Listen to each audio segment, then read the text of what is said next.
કચ્છથી એક મહત્વના સમાચાર જ્યાં બે સગા ભાઈઓની હત્યા કરનાર 7 આરોપીને ઝડપી લેવામાં આવ્યા છે। બુધવારે ભુજ તાલુકાના નારણપર ગામમાં બસ સ્ટેશન પાસે બેસવા મુદ્દે ઝઘડો થયો। 7 શખ્સોએ કાદર ભચુજત પર હુમલો કર્યો હતો અને નાના ભાઈ પર હુમલો થતા તેને બચાવવા માટે મોટા ભાઈ પણ દોડી આવ્યો। આરોપીઓએ મોટા ભાઈની પણ છરીના ઘા ઝીકી હત્યા કરી દીધી। જોકે પોલીસે એક મહિલા કિશોર સહિત તમામ આરોપીઓની ધરપકડ કરી છે।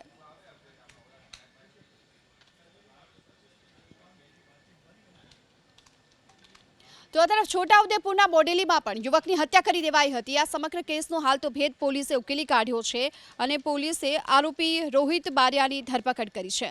મૃતક સુખરામ રાઠવા ફાઇનાન્સ કંપનીના રિકવરી એજન્ટ તરીકે કામ કરતો હતો। આરોપી રોહિત બારિયાની પત્નીએ લોન લીધી હતી, જેની રિકવરી માટે ગયેલા સુખરામ સાથે તેનો ઝઘડો થયો। 4400 રૂપિયાની રિકવરી કરવા ગયેલા એજન્ટની ગળું દબાવી હત્યા કરી દેવાઈ।